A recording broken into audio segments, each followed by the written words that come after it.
जमलेल्या माझ्या तमाम हिंदू बांधवांनो, भगिनी आणि मातांनो,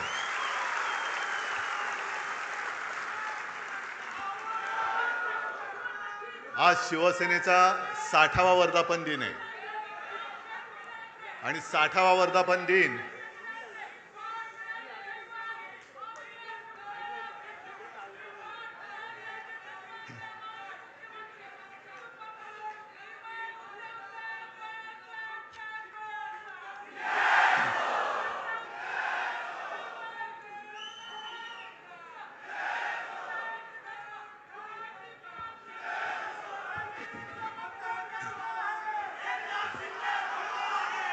आणि 60वा वर्धापन दिन हा हीरक महोत्सव असतो. हीरक महोत्सव असतो. म्हणून नेहमीप्रमाणे मी माझ्या भाषणाची सुरुवात केलेली असली तरी आज विशेष म्हणजे तुम्हाला सगळ्यांना उद्देशून जमलेल्या माझ्या तर आहातच, पण मला दिलेल्या हिऱ्यापेक्षा मौल्यवान जीवाला जीव देणाऱ्या शिवसैनिक बांधवांनो, भगिनी आणि मातांनो, कारण ही देणगी माझी वडिलोपार्जित आहे.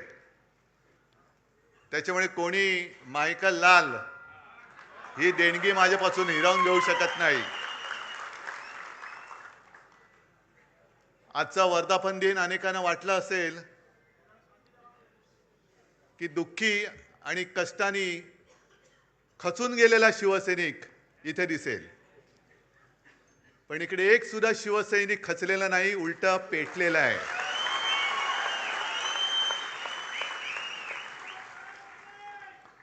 आणि त्या कांबळेला कसा तुडवला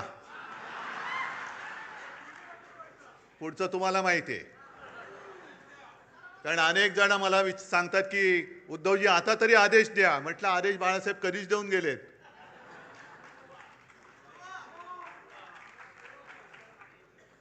आज विशेषतः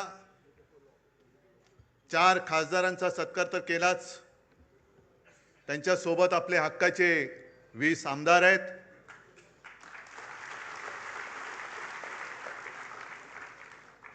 तुमच्यामध्ये बसलेले अनेक नगरसेवक आहेत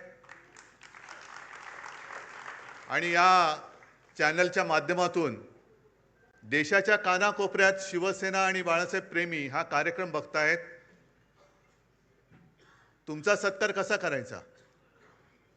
माझा जीव ओवाळून टाकला तरी हा सत्कार पूर्ण मी करू शकत नाही. कारण संकटामागून संकट आली, येतील, पुढे येतील, पण संकटाला पुरून उरणारा शिवसैनिक माझ्यासोबत आहे तोपर्यंत मी सुद्धा करणार नाही. ही 60 वर्ष ही काही साधी नव्हती. या 60 वर्षामध्ये ज्यांनी शिवसेनेसाठी खस्ता खाल्ल्या, आज सुद्धा माझ्यासमोर अनेक जण बसलेत, तुरुंगवास भोगलेत, रक्ताचं पाणी केलंय.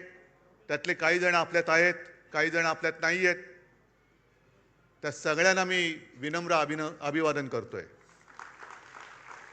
शिवसेना प्रमुखांसोबतची ती पहिली नेत्यांची फळी,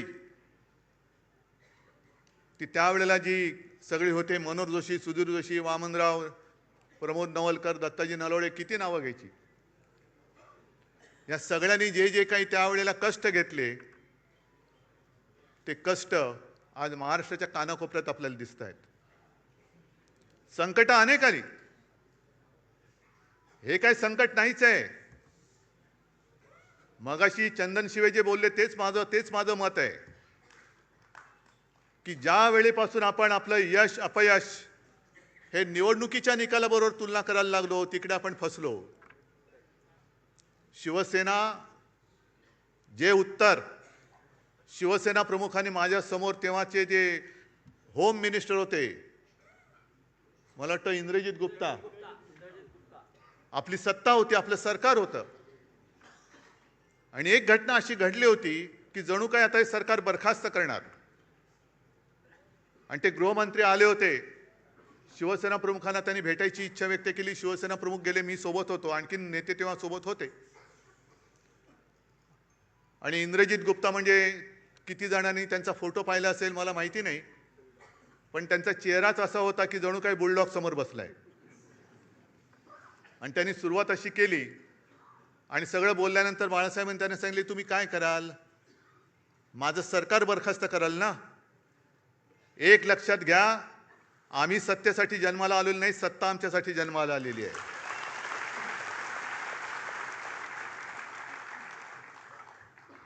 आणि 60 वर्ष त्याच्यामध्ये आणीबाणी सुद्धा आली. आणीबाणीचा काळ आणखीन भयानक होता. आणि तेव्हा तर ह्या सगळ्या गोष्टी, या सगळ्या आठवणी स्वतः शिवसेना प्रमुखांनी सांगितलेल्या आहेत की त्याही वेळेला रजनी पटेल म्हणजे आज जे आहेत त्यांच्याच राज्याचा हा शिवसेनेच्या मुळावर उठला होता. आणि त्यांनी शिवसेना प्रमुखांना एक पत्र लिहून दिलं होतं आणि सांगितलं होतं की याच्यावर सही करा, सही नाही केली तर तुम्ही आतमध्ये जाल. आणि ते पत्र असं होतं की जणू काही शिवसेना ही काँग्रेसमध्ये विलीन करा. जे आज बोंबलत बसलेत ना, आम्हाला वाटलं शिवसेना काँग्रेसमध्ये विलीन करणार. अरे 30 वर्ष भाजपसोबत राहून भाजपात नाही विलीन झालो तर काँग्रेसमध्ये कोण विलीन होणार?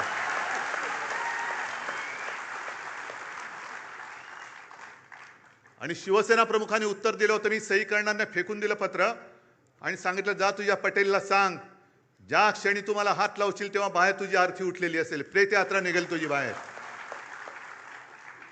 या सगळ्या संकटाला तोंड देत देत देत आपण इथपर्यंत आलेलो आहोत. कारण काही सांगतायत. शिवसेना म्हणे काँग्रेसमध्ये विलीन होण्याची आम्हाला भीती वाटली. अरे मला भीती वाटते महाराष्ट्र भाजप आता मिंदेसेनेत विलीन होईल. कारण एक भाजपवाला मला सांगत होता की उद्धवजी काय दिवस आलेत आमच्यावर. आम्ही शिवसेनेसोबत भाजपा गावागावात पोहोचवण्यासाठी घरदार विसरून मेहनत केली, पण आता हे उपरे आमच्या डोक्यावरती बसलेत. आणि म्हणे काय सांगावं, दिल्लीतनं उद्या आदेश येईल, जा मिंदेची दाढी खाजवा. मिंदेचं म्हटलं नको, एवढं पुरेसं आहे, कळलं मला पुढचं काय ते. आम्हाला खाजवावी लागते दाढी. ही अशी वेळ आली. आहे कुठे तो भाजप, आहे कुठे? आज भाजपकडे संसदेत 2/3 मेजॉरिटी अजिबात नाहीये.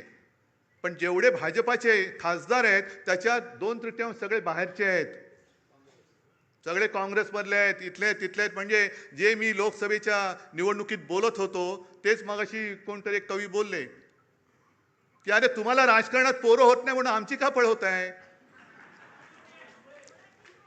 तुमच्या वांजोटेपणावर तुम्ही उपचार करा ना. विचाराचं वांजोटेपण आहे तुमच्यामध्ये. आमची कशाला पोरं पळवतात? किती पळवाल पोरून?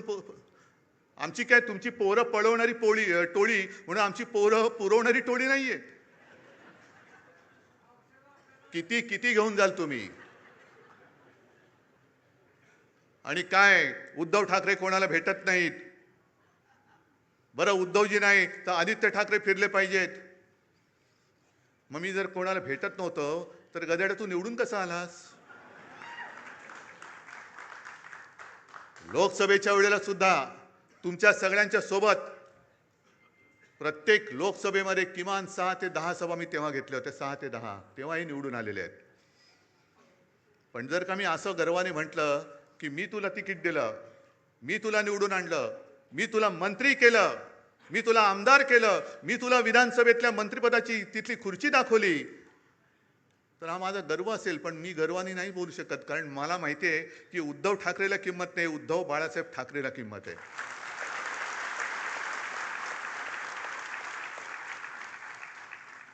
आणि याचं भान मला आहे. आपण ज्या वेळेला सगळ्या महिलांना माहिती आहे, आता शहरामध्ये तर काही जंगलतोड बेसुमार चाललेली आहे. शहरामध्ये वडापाव माहिती आहे, पण वडापाव म्हणजे वटसावित्रीचा वड गेला, त्याच्यावरती फेऱ्या मारणं गेलं. पण वड मोठा असतो, त्याचे पारंब्या असतात. एखादा लांबून नमस्कार करतो, त्या पारंबीला वाटतं मलाच केला, तुला नाही केला, तुझ्या मागच्या खोडाला केलेला आहे, हे लक्षात ठेव. वड त्याला म्हणतात.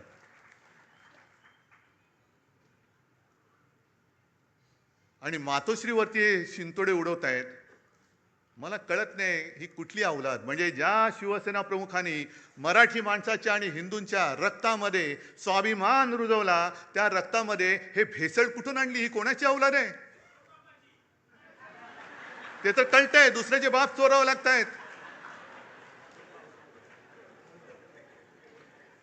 कारण मला आठवत आहे की शिवसेनेची जेव्हा स्थापना झाली, तो क्षण आजही माझ्या डोळ्यासमोर आहे. आणि त्या क्षणाचे आता साक्षीदार 2-3 कदाचित मी, चंदू मामा असे 2-3 राहिलो असू. मी अनेकदा सांगितलेलं आहे की तुमच्या सगळ्यांपेक्षा सगळ्यात ज्येष्ठ शिवसैनिक मी आहे. कारण शिवसेनेच्या स्थापनेचा नारळ हा माझ्यासमोर फुटलेला आहे आणि त्यातनं उडालेले तुषारे माझ्या अंगावरती उडालेले आहेत. नाही, तुम्ही त्या क्षणाला तिकडे हजर नव्हतात. खरसीकर बोलतात मी होतो म्हणून. मी तेव्हा तिकडे हजर होतो आणि ते तुषार माझ्या अंगावरती उडाले. मी मागेही बोललोय की मला कल्पना नव्हती की ते उडालेले तुषार मला एवढं भिजवून टाकतील. की पूर्ण शिवसेनेची जबाबदारी माझ्या खांद्यावर येईल. तिथपासून मी शिवसेनेची वाटचाल बघतोय. कसे कसे शिवसैनिक मोठे झाले, कसे त्यावेळेला कसं सगळ्यांच्या एक पायाकडे हात लावला तर आता कोणाला कळणार नाही. कटकट्या असायचा. माहितीये कोणाला? काय? रामपुरी. आणि ते हे आमचा टाइमपास तोच. आम्ही शाळेतली मुलं सगळे लालबाग परळ, तेव्हा परेल नव्हतं, परळ होतं. शिवसैनिक यायचे आणि तेच सुरक्षा कवच. आणि कुठून कुठून दुसरीकडनं पण सगळे शिवसैनिक यायचे.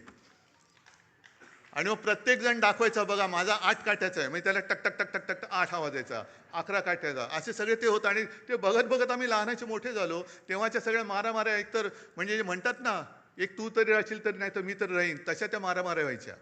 गँग वॉर, हे तसं गँग वॉर आत्ता जसं मध्ये झालं होतं तसं गँग वॉर नाही.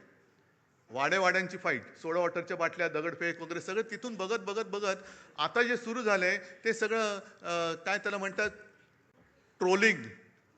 म्हणजे घर बसल्या शिव्या द्यायचं. पण या सगळ्यांना मला एक सांगायचंय की मातोश्रीवरती जे जळतायत, ठाकरे कुटुंबियांवरती जे जळतायत, त्यांना ठाकरे कुटुंबाने काय काय भोगलंय, काय काय सोसलंय याची जरा तरी माहिती आहे का, कल्पना आहे का? आपण बोलताना बोलतो की हा महाराष्ट्र छत्रपती शिवाजी महाराज, शाहू फुले, आंबेडकर, सावित्रीबाई फुले यांचा आहेच. पण शिवाजी महाराजांच्या वेळेला सुद्धा गद्दार होतेच. शाहू फुले, आंबेडकर सगळ्यांना त्रास झालाय. महात्मा ज्योतिबा फुले आणि सावित्रीबाई यांच्यावर सुद्धा ढोणमार आणि शेणमार झालेली आहे. आज आपण त्यांना दैवत मानतो, पण प्रत्यक्ष होते त्यावेळेला त्यांच्यावरती शेणमार झालेली आहे. शाहू महाराजांना सुद्धा त्याचा सामना करावा लागलेला आहे. त्यांची सुद्धा बदनामी झालेली आहे. कशाला माझ्या आजोबांना प्रबोधनकार ठाकरे जे सांगतात ना, प्रबोधनकारांचा वारसा घेऊन पुढे जा, पण प्रबोधनकारांना सुद्धा काय काय भोगावं लागलंय का? तर कर्मठ आणि बामणी वृत्ती, ज्या जुन्या वाईट रूढी परंपरा होत्या त्या तोडून मोडून टाकल्या पाहिजेत, याच्यासाठी प्रबोधनकार उभे राहिले होते. घराचा पत्ता नाही, कुटुंब घेऊन महाराष्ट्रभर फिरले. अनेकदा बाळासाहेबांनी सांगितलेले की त्यांची ती भावंड आणि आई, मी तर माझ्या आजीला कधी बघितलं नाही, पण विंचवाचं बिराट जसं पाठीवर असतं तसं घेऊन माझे आजोबा महाराष्ट्राच्या कानाकोपऱ्यात फिरत होते. एखाद्या गावी गेल्यानंतर कुठे आसरा मिळाला तर आजीला सांगायचं की ठीक आहे चल बघ, आणि आजी माझी सगळं काही भांडी कुंडी जी काही 2-4 असतील ती काढून काय संसार थाटायचा प्रयत्न करायची. तेवढ्यात आजोबा गावातनं फेरी मारून यायची आणि सांगायची नाही जमत, चला निघायचं आपल्याला, चालले दुसऱ्या गावामध्ये. अनेक वेळेला त्या काळी आमच्या घरावरती मेलेली कुत्री आणि कचऱ्याचे ढीग फेकले गेलेले आहेत. शिवसेना प्रमुखांनी तर काय टीका सहन केली हे तुम्हाला माहिती आहे. आज माझ्यावर टीका होते, माझ्या पत्नीवरती टीका होते, आदित्यवरती घाणेरडे आरोप होत आहेत, तेजसवरती होत आहेत. का? तर एका क्षणी ज्या वेळेला भाजपने दगा दिला तेव्हा मला जबाबदारी स्वीकारावी लागली मुख्यमंत्री पदाची, म्हणून हा जळफळाट झाला. तुम्ही नाही, तुम्ही मातोश्रीने फक्त वाढायचं काम करायचं, जेवायचं काम ते करणार. जे काय मिळेल, मंत्री मीच झालो पाहिजे, मुख्यमंत्री मीच झालो पाहिजे, माझं दिवटा कार्ट खासदार झालं पाहिजे, मंत्री झालं पाहिजे, मातोश्रीने भोगायचा मातोश्रीला अधिकार नाही. नाहीच आहे, आम्हाला नको आहे काही. पण सोसायचं किती? उद्धवजींचं ठीक आहे, पण आदित्यने फिरायला पाहिजे. अरे पण जेव्हा जेव्हा आमच्या कुटुंबावरती हल्ले झाले, कोणाचे असे शाब्दिक किंवा काही आरोप केल्यानंतर यापैकी या गधड्यांपैकी एक तरी छातीची ढाल करून आमच्या समोर उभा राहिला होता त्यांच्या वार झाल्याला. आज जी काही गद्दारी झालेली आहे, मी त्या त्या वॉर्डातल्या तमाम मतदारांची आज जाहीर माफी मागतोय. कारण त्या सगळ्या मतदारांनी अगदी मोदींची लाट असताना त्यांच्या विरोधात माझ्यावरती, बाळासाहेबांवरती विश्वास ठेवून यांना निवडून दिलं होतं.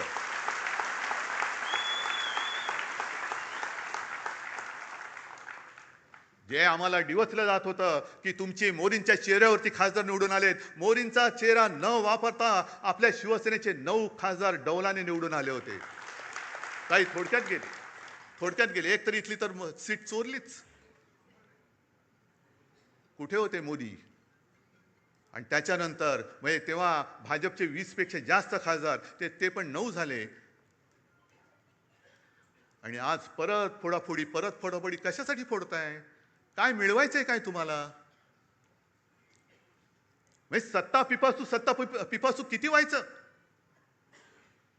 सरदार वल्लभभाई पटेलांनी मराठवाड्यामध्ये पोलीस कारवाई केली, ती का केली होती? रजाकारांना घालवण्यासाठी आणि तो प्रांत आपल्या देशात आणण्यासाठी म्हणून पोलीस कारवाई केली होती. आणि यांनी काय केलं? 2-2.5 लाख सीमा सुरक्षा दल घुसवलं. कुठे घुसवलं? बंगालमध्ये एका महिलेला हरवण्यासाठी निवडणूक आणि स्वतःचा पक्ष जिंकण्यासाठी देशाचं सुरक्षा दल तुम्ही वापरता. कोणालाच काय वाटत नाही. ममता बघा कशा लढतायत. काय होतंय? हारल्यानंतर किती देशामध्ये प्रतिक्रिया उमटली. 2.25-2.5 लाख फौज जर तुम्ही निवडणूक जिंकण्यासाठी वापरत असाल, स्वतःच्या पक्षासाठी वापरत असाल, तर मणिपूरमध्ये का नाही घुसवत? अजून 12 वर्ष होऊन गेली. पाक व्याप्त काश्मीरमध्ये अजून का नाही घुसवली? चला उद्या घुसवा, शिवसेना तुम्हाला जाहीर पाठिंबा देते. देशाचा हिताचा निर्णय घ्या ना तुम्ही. असं फोडून भामटेगिरी करण्यापेक्षा बोलवा ना आम्हाला. आम्ही तर पाकिस्तानी नाही होत ना. माझ्या घराण्याचा इतिहास आहे, तुमच्या असलं तर तुम्ही पण सांगा. असेल, मी कुठे नाही म्हणतोय. आम्ही पाकिस्तानातून आलेलो नाही आहोत. आम्ही सुद्धा देशप्रेमी आहोत. तुमच्या एवढेच किंवा तुमच्यापेक्षा जास्त जास्त आम्ही देशप्रेमी आहोत. आणि आज जे आपल्याला विरोध करतायत हे तेच आहेत ज्यांनी शिवसेना प्रमुखांना विरोध केला. पण तेव्हा शिवसेना प्रमुखांची गरज होती त्यांना. माझ्या आजोबांना विरोध करणारे हे गोमूत्रधारी जे होते त्या प्रवृत्त्या परत बोकाळलेल्या आहेत. हो, मी त्यांना गोमूत्रधारीच म्हणतो. हे हिंदुत्व नाहीये, हे भोंदुत्व आहे. आमचं हिंदुत्व हे शेंडी जाणवाचं नाहीये. आमचं हिंदुत्व हे राष्ट्रीयत्व आहे. आमचं हिंदुत्व हे राष्ट्रीयत्व आहे. आणि हिंदूंमध्ये आणि आज मला खरंच एका गोष्टीचा अभिमान वाटला की येताना परत आपले ते सगळे तेजस्वी भगवे झेंडे मला दिसले. कारण मी मागेच सांगितलंय, मशाल वेगळी ठेवा आणि भगवा वेगळा ठेवा. छत्रपतींचा भगवा होय, वारकऱ्यांचा भगवा, हिंदूंचा भगवा, महाराष्ट्र धर्माचा भगवा, त्याच्यावरती दुसरं कोणतेही चित्र नकोय. आणि जो भगव्यामध्ये भेद करतो तो अस्सल हिंदू असूच शकत नाही. त्याच्या रक्तामध्ये ही गद्दारांची, बेईमानीची, अवलादीचं, भेसळीचं रक्त आहे. भेसळयुक्त रक्त हे भगवा हातात घेऊ शकत नाही, घेता कामा नये. आज शिवसेना 60 वर्षाची झाल्यानंतर पुढे काय करणार? ज्या पद्धतीने आजच्या देशाचं राजकारण चालू आहे हे बघितल्यानंतर जनतेचा लोकशाहीवरचा विश्वास आता उडत चाललेला आहे. म्हणजे आज 2 कवींनी त्यांच्या कविता सादर केल्या. इंस्टाग्रामवरती आज मी एक कार्टून पाहिलं, ते पण सांगणार आहे. आणि एका कवीची एक कविता ती पण आत्ता मला आठवली. आपण काय म्हणतो? मशाली समोरचं बटन दाबा, आम्हाला मत मिळेल. काँग्रेस काय म्हणतं? हातासमोरचं बटन दाबा, आम्हाला मत मिळेल. पवारसाहेब म्हणतात तुतारीचं बटन दाबा, आम्हाला मत मिळेल. भाजप म्हणतात तुम्ही कोणाचंही बटन दाबा, तो माणूस आमच्याचकडे येणार आहे. मग निवडणुकीचा खर्च करता कशाला? आणि आता हे जे दिवस चाललेले आहेत ते बघितल्यानंतर डॉक्टर लोक आता प्रश्नचिन्हांकित झाले, तर आपण नेमकं करतो काय? कारण जे कार्टून मी म्हणत होतो ते सोशल मीडियावरती आज आले. एका सोने चोराला पोलिसांनी पकडले आणि तो चोर त्यांना सांगतो, हो साहेब, चोरी म्हणू नका, ऑपरेशन गोल्ड म्हणा. त्याशिवाय डॉक्टर आता गोंधळलेत की आपण चोरी करतोय की ऑपरेशन करतोय. पण हे असं ऑपरेशन जर होत असेल तर तुम्हाला सगळ्यांना आणि आपल्या देशाला मिळून ऑपरेशन कमळ करावं लागेल. हा लोकशाहीचा धोका आहे. लोकशाहीला हा धोका आहे. देश असंच जर का चालत राहिलं तर देश अराजकाच्या दिशेने चाललेला आहे. ही मला वाटणारी भीती आहे. मी भाकीत करणारा नाहीये. ज्योतिषावरती तर माझा बिलकुल विश्वास नाहीये. पण समोर, म्हणजे तुम्ही आता समोर दिसतात तेच भवितव्य आहात. कारण ज्या देशामध्ये तरुणाईला झुरळ म्हटलं जातं, मानलं जातं, त्या देशाचं भविष्य काय असणार? आपल्याला जे काही या निवडणुका हे जिंकतायत, वाटेल ते करून निवडणुका जिंकतायत आणि पदं बळकावतायत. बरं, एवढं तर कमी पडतंय. तुमच्याकडे बहुमत आहे तरी स्थानिक स्वराज्य संस्था असतील, आणखीन काही असेल, पलीकडनं कोणाला अर्जच भरू द्यायचा नाही. अर्ज भरला रे भरला की उचल त्याला. कशासाठी हे करताय? एवढं सगळं मिळून तुम्ही जाणार आहात कुठे? काय करणार आहात देशाचं? आणि मग ते जे नड्डा बोलले होते की देशामध्ये फक्त एकच पार्टी राहील, वन नेशन वन इलेक्शन, हा एक भाग. पण यांची वाटचाल वन पार्टी नो इलेक्शन कडे चाललेली आहे. एकच पार्टी राहील, दुसरी पार्टी राहताच कामा नये आणि सगळं काही आमचं, ह्याच्याकडे या दिशेने चाललेली आहे. पण त्यांना मला सांगायचंय, भाजप सुद्धा कधीकाळी आपला दोस्त होता, त्यांना मला एक प्रेमळ सल्ला द्यायचा आहे की तुम्ही या वाटेने जाल तर दीर्घकाळ सत्ता तुम्हाला लाभणार नाही.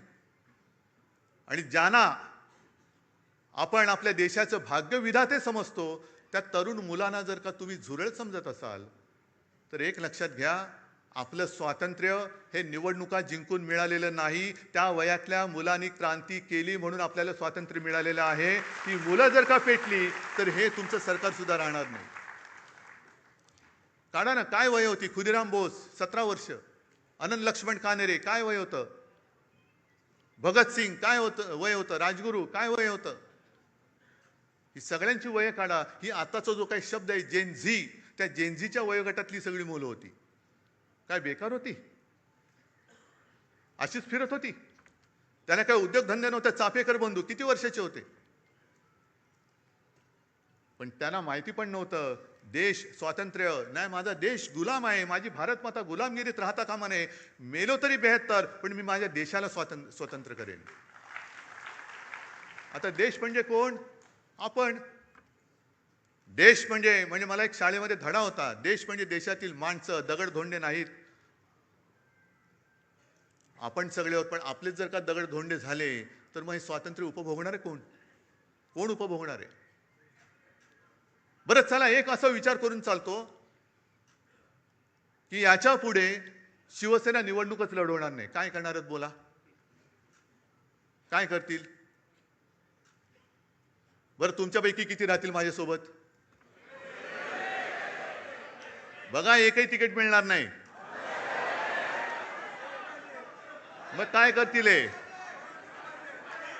कारण का मरमर मेहनत तुम्ही करायची, निवडून आपण आणायचं आणि यांचे खोके खोक्यावर खोके.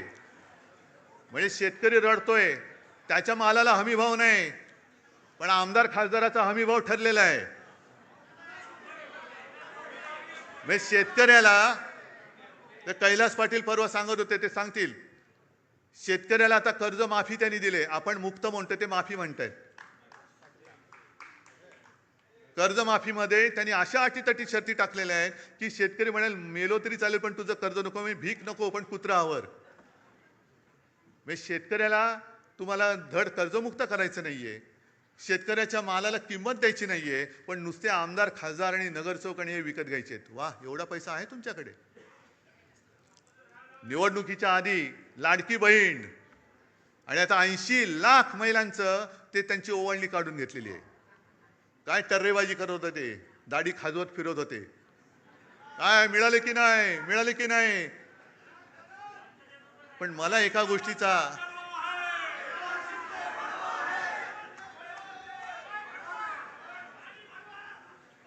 गोष्टीचा थोडं वैषम्य वाटतं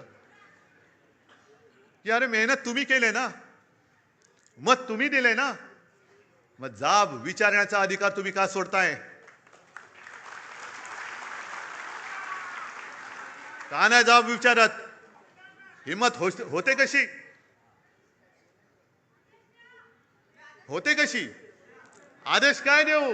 निवडून आणा म्हणून तुम्हाला मी आदेश दिला होता, तुम्ही निवडून दिलं, मग मेहनत तुम्ही घेतलेली आहे. मेहनत केल्यानंतर जाब विचारण्याचा अधिकार तुमचा आहे, तुम्ही तो बजावत नाही आहात. विचारा जाब त्यांना. आणि मी स्वतः बघितलेलं आहे, हे आता जे गेलेत त्याला कैलास साक्षीदार आहे. माझं भाषण झाल्यानंतर तुडुंब सभा होती. माझं भाषण झालेलं एक शेतकरी आला, मळके कपडे, शेतकऱ्याचे कपडे तसेच असतात, आणि एक बटवा घेऊन आला. मला म्हणाला की उद्धवजी, तुमच्या हस्ते ही मला मदत आपल्या उमेदवाराला द्यायची आहे. किती असेल हो त्याच्यामध्ये पैसे? हा, काय शेतकऱ्याची कमाई किती असेल, किती पैसे असतील त्याच्यामध्ये? मी नाही बघितले. पण एवढूसा बटवा होता, पण तो प्रेमाने द्यायला आला होता, आणि त्या प्रेमाच्या 1 रुपयाने ती निवडणूक आपण जिंकलो होतो. समोरून पैशाचा महापूर होता, धबधबे कोसळत होते. 50 कोटी काय, 100 कोटी काय? का तर शिवसेनेला हरवायचं. त्याच्यासाठी हा हरामाचा पैसा हे आपल्या समोर ओतत असताना शेतकऱ्यांसारखी सारी गरीब माणसं त्याच्या कष्टाचा पैसा देऊन आपले खासदार त्यांनी जिंकून आणले होते. कुठे फेडाली पाप? कुठे फेडाल? आणि तेच उमेदवार बोलले होते की खंडोजी खोपडे नाव घेतलं तर तुम्ही काय म्हणता? सूर्याजी पिसाळ नाव म्हटल्यानंतर तुम्ही काय म्हणता? मग 400 वर्ष झाली तरी त्यांच्या कपाळावरचा गद्दारीचा शिक्का पुसला नाही. यांना किती वर्ष लागतील यांच्या कपाळावरचा शिक्का पुसायला? हे ज्यांनी विचारलं त्यालाच विचारा, आता तू काय म्हणतोय?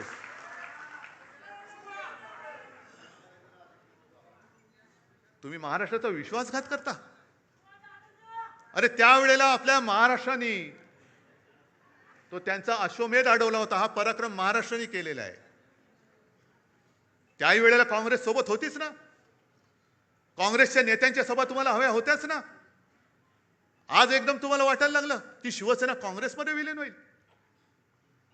शिवसेना विलीन होण्यासाठी आलेली नाहीये, तर शिवसेना ही मराठी माणसाच्या आणि हिंदुत्वाच्या रक्षणासाठी आणि न्याय हक्काच्या लढ्यासाठी जन्माला आलेली आहे.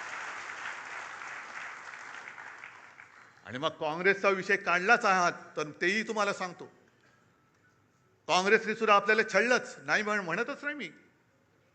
आपला अर्ध्याहून अधिक आयुष्य हे काँग्रेस बरोबरच्या दुश्मनीमध्ये, राजकीय वैरामध्ये गेलेलं आहे. अगदी टोकाचं वैर, अगदी काय तिखट टीका आपण केलेली आहे. आणि टीका कोणासाठी केली? भाजप सोबत होता आपल्या म्हणून, भाजपसाठी म्हणून. काही वेळेला त्यांचे वार शिवसेना प्रमुखांनी त्यांच्या अंगावरती घेतलेले आहेत. बाबरी पाडल्यानंतर हे सगळे भाजपवाले पळून गेले होते पाय लावून पार्श्वभागाला, तेव्हा शिवसेना प्रमुख फक्त उभे राहिले होते. कोणासाठी उभे राहिले होते? कोणावरचं संकट त्याने आपल्यावर घेतलं होतं? या सगळ्या गोष्टी तुम्ही विसरून गेलात. अगदी बाबरी पाडल्यानंतर सुद्धा आरोपी नंबर 1 का 2 हे आपले हिंदू हृदय सम्राट होते. मला वाटतं 1 नंबर अडवाणी, 2 नंबर शिवसेना प्रमुख. लखनौ कोर्टात पण जावं लागलं होतं. सीबीआयची चौकशी झाली, पण बाळासाहेबांनी त्यांनी सीबीआयने तिकडे नाही बोलवलं. सीबीआयचे अधिकारी व्यवस्थित येऊन आदबीने शिवसेना प्रमुखांना विचारून गेले होते. काँग्रेसने सुद्धा आपली माणसं फोडली. काही माणसं आपण काढून टाकली होती, ती त्यांनी घेतली. पण कधीही काँग्रेसने त्याच्यापैकी कोणालाही मुख्यमंत्री केला नव्हता. मुख्यमंत्री कुठे होता?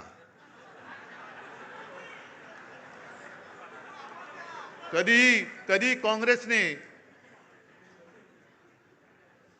आपल्याला छळलं असं छळलेलं नव्हतं. कधीही काँग्रेसने मातोश्रीवरती डोळे असे हावरटासारखे उगारून बघितलेले नव्हते.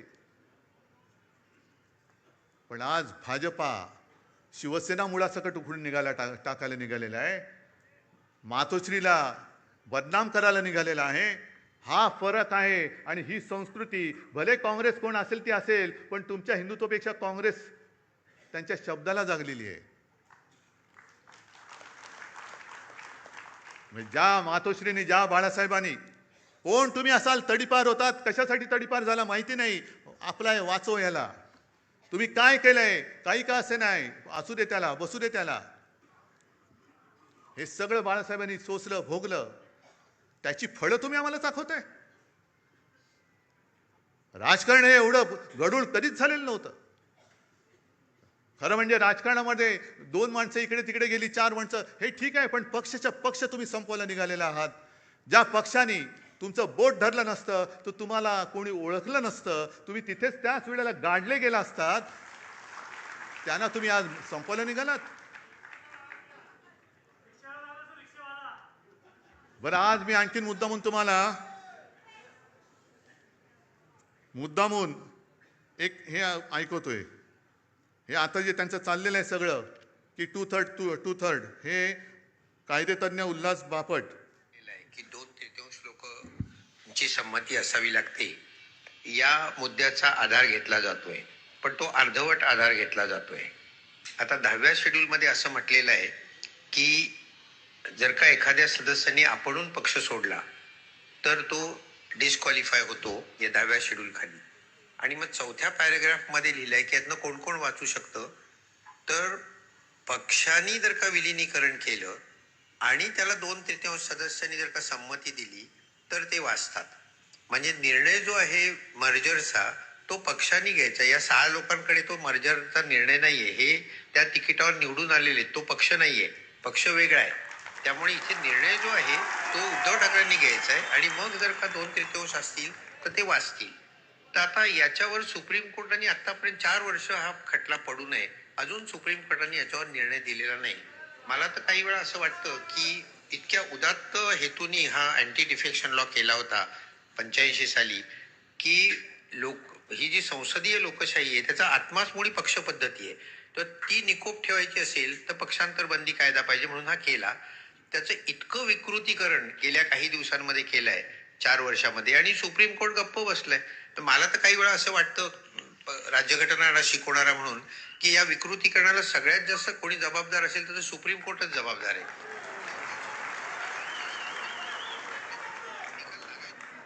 बोला. आता उद्या आमच्या आणि बापट साहेबांच्या डोक्यावरती हातोडा पडेल, सुमोटो. कारण झालंय काय, की एका बाजूने सुप्रीम कोर्ट आणि आमचे कायदा मंत्री बॅडमिंटन खेळतायत आणि मध्ये आमचं शटलकॉक झालंय. संविधानाचं पण शटलकॉक झाले, हा त्याच्याकडे, तो त्याच्याकडे, तो त्याच्याकडे. अरे देशाची बरबारी होते आणि तुम्ही तिकडे मजा मारत बसलात.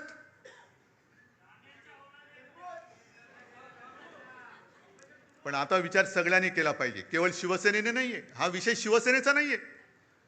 का शिवसेना पाहिजे, एक तर शिवसेना हवी आहे की नको आहे, हा विचार सगळ्यांनी करा. महाराष्ट्राने केला पाहिजे. आज सुद्धा मी जेव्हा जातो, म्हणजे अगदी ठीक आहे, मी जिल्हा परिषद निवडणुकीला नाही फिरलो कोणी. याचं कारण मला स्थानिक नेते उभे राहिले पाहिजेत. त्यांच्या जीवावरती तुम्ही शिवसेनेची धुरा ही स्थानिक पातळीवर तरी सोपवणार आहात की नाही? का प्रत्येक वेळेला आपले पंतप्रधान येतात, अगदी दूध संघाच्या निवडणुकीला सुद्धा भाई और बहनो, मग माझे स्थानिक लोक आहेत कुठे? बरं, तुम्ही खासदार आहात, तुम्ही आमदार आहात, अरे करा ना निवडणूक, लढवा.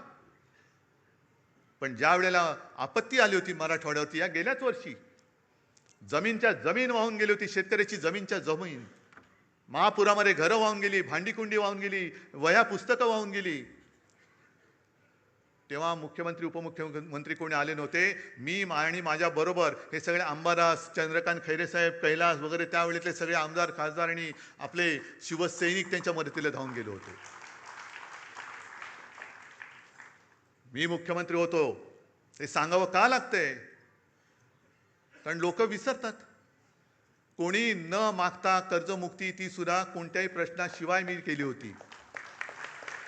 10 रुपयामध्ये शिवभोजन दिलं होतं. आणि करोनामध्ये काय केलं होतं हे तुम्हाला माहिती आहे. आणखीन आमच्या घराण्याचा जो इतिहास आहे तो एक सांगायचा राहिला, कारण प्रबोधनकारांपर्यंत तुम्हाला सगळ्यांना माहिती आहे. प्रबोधनकारांचे वडील सीताराम ठाकरे कोणालाच माहिती नाही आहेत. माहिती असतील कसे, कारण जसा करोना आला होता तसं त्यावेळेला प्लेग आला होता. आणि तेव्हा आमचं घराणं हे पनवेलमध्ये राहायचं. आणि प्लेग म्हणजे काय, लागला की गेला, म्हणजे कोणाला गाठ आली का गेलाच. आणि त्याच वेळेला मग ते रँड वगैरे ते सगळं झालं, ते पुण्यामध्ये ते तिकडे. पण मृतदेह वाहून न्यायला कोणाची तयारी नव्हती, हिंमत होत नव्हती. तेव्हा प्रबोधनकारांचे वडील सीताराम ठाकरे आणि त्यांच्या सगळ्या मित्रमंडळींनी हे मृतदेह वाहण्याचं काम केलं आणि त्याच्यात ते घेऊन ते गेले. आहे कोणाचा असा घराण्याचा इतिहास? आमच्या अंगावर येते येता. आणि म्हणून मी आज शेवटी तुम्हाला विचारतोय, मी आजपर्यंत तुम्ही मला जपलत कारण शिवसेना प्रमुखांचा आदेश. जसं शिवसेना प्रमुखांनी सांगितले की जसं तुम्ही मला जपलं, मी तुम्हाला जपलं, तसं उद्धवला सांभाळा, आदित्यला सांभाळा, तसं मी आज तुम्हाला सांगतोय. मी कसा आहे तुम्हाला माहिती आहे. माझ्या माणसाने माझ्यावरती बोट दाखवलं तर एक क्षण सुद्धा मी राहणार नाही तिकडे. आणि म्हणून मी मुख्यमंत्री पद सोडलं आणि वर्षा सोडून मातोश्रीला गेलो. त्याच्यामुळे नाटक म्हणून मला कधी जमलेलं नाही आणि करण्याची गरज नाही आहे. मला जर का काही पाहिजे असतं तर आज सुद्धा मी विना सायास विधान परिषदेमध्ये टिकोजीरावासारखं जाऊन बसलो असतो, पण मी नाही गेलो.